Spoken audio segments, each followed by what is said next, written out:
en Guinée et j'ai trouvé un ingénieur agronome qui a dit que tu quittes Conakry et tu viendras me voir en Guinée forestière et principalement à Macenta pour qu'on puisse travailler ensemble. Et sur ce, tu vas prendre les 1/3 de notre récolte. Oui. Et quand je suis venu, j'ai travaillé avec ce dernier. Quand il a trouvé que non, que c'était très bien. Bon, il a envoyé son fils maintenant, et puis son fils me dit, mais toi, tu ne peux pas quitter le Burkina et venir partager les fruits de notre terre. Ah oui. Et c'est ainsi que, à un moment donné de la vie, je me suis dit non. Disons la nuit profonde, je dormais. Quand aussi un esprit me disait que non, que le moment est arrivé, retourne encore au Burkina. Donc c'est ainsi aussi que j'ai tout abandonné derrière moi sans demander encore quelque chose. Parce que ce n'était pas chez moi. Je suis venu pour me chercher. Oui. Mais si on ne me donne pas ce que je devrais avoir, donc alors il faut que je rebrousse chemin. Vous parlez beaucoup d'adversité, de preuves, de difficultés tout au long de votre parcours. Oui. Pour vous, quelle est l'adversité la plus difficile que vous avez rencontrée tout au long de votre parcours? Bon, l'adversité la plus difficile, c'est l'abandon. D'accord. Le châtiment, l'humiliation que j'ai vécu auprès de mes propres parents. Au fait, je peux dire que j'ai été torturé par mes propres parents. Mais pas que ils ne m'aimaient pas.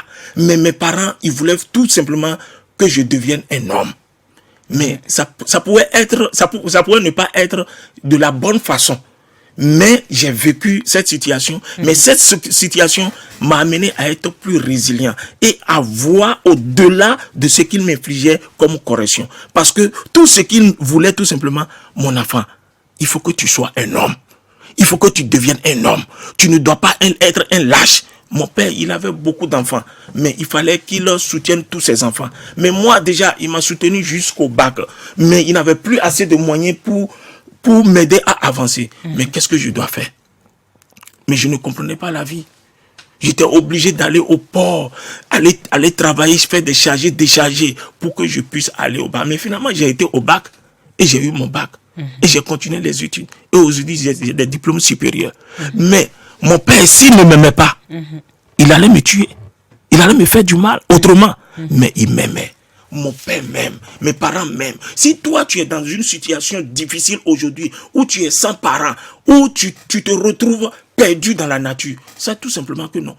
Coach Vincent Dossou a vécu une situation similaire. Et je peux te dire tout simplement que lorsque tu retiens cette information que non, le mal ou tout problème est un bien mal perçu, sache que derrière toute difficulté, il y a toujours une petite lumière, une étincelle que tu dois rechercher. Et c'est cette étincelle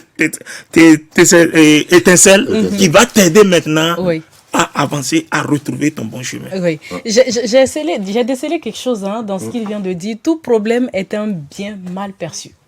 Ça veut dire que derrière toute difficulté, on doit rechercher le bien qui est derrière. Bon, même a eu à le dire, que dans la négativité, il y a de la positivité. Donc, il faut prendre le temps de bien voir. Forcément. Mais moi, je voudrais...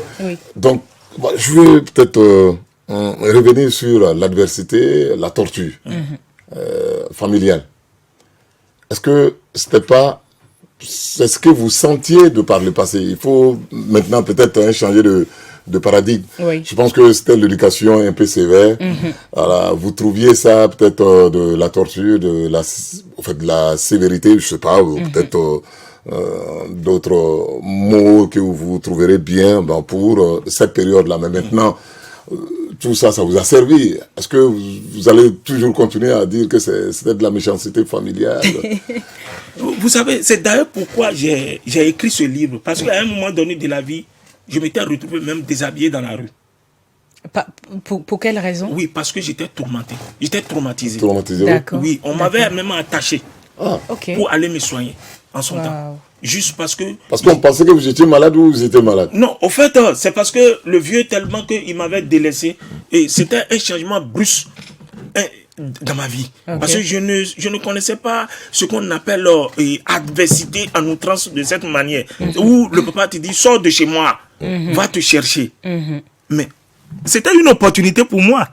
Mais au début, je ne croyais pas que c'était une opportunité pour moi. Mais au fil des jours, au fil des ans, quand j'ai appris ce qu'on appelle le coaching. Oui. J'ai été à l'école du coaching où on me demande de relativiser toute chose, de savoir que non, que derrière tout problème, il y a toujours un bienfait. Ton papa, il te dit, va te chercher. Mais si mon papa ne m'avait pas laissé de cette façon, et si j'étais toujours dans la cour familiale, je ne serais pas celui que je suis aujourd'hui. Peut-être. Hein. Ouais. Je vais m'intéresser un peu plus à votre comment dirais-je, ambiance familiale. Vous parlez beaucoup de la famille, vous parlez beaucoup des parents. Vous êtes issu d'une fratrie de combien d'enfants? Et c'était 16, mais actuellement il reste 14. D'accord, vous étiez 16. Oui. Et vous étiez l'aîné. Oui, j'étais l'aîné. Comment était l'ambiance en famille avec les frères? Avec les frères, et vous savez, moi je n'avais jamais connu une séparation entre frères et sœurs. Okay. Parce que c'est ma mère seule qui était restée. Et il y avait au moins 4 autres enfants et d'autres femmes qui étaient restées à la maison. Mais j'avoue que cette femme, cette mère, paix à son âme, m'a montré ce qu'on appelle l'amour. Je n'avais jamais su que j'avais des frères consanguins. Oui. D'accord. Il y avait vraiment l'amour. Mais seulement que le père se disait toujours, il faut que mon fils aîné donne l'exemple aux autres. Donc, c'était ça le véritable problème. Lui, il veut que cet enfant-là soit un leader potentiel. Donc, il ne veut pas me voir échouer. Tout simplement. Okay. Mais c'était sa manière de m'éduquer. Oui, bien sûr. Mais pour une autre personne, même d'autres enfants de nos jours, ils vont prendre ça aussi autrement. Et peut-être il peut devenir encore des rebelles. Ça peut arriver. Voilà. Est-ce que pour vous, avoir ou être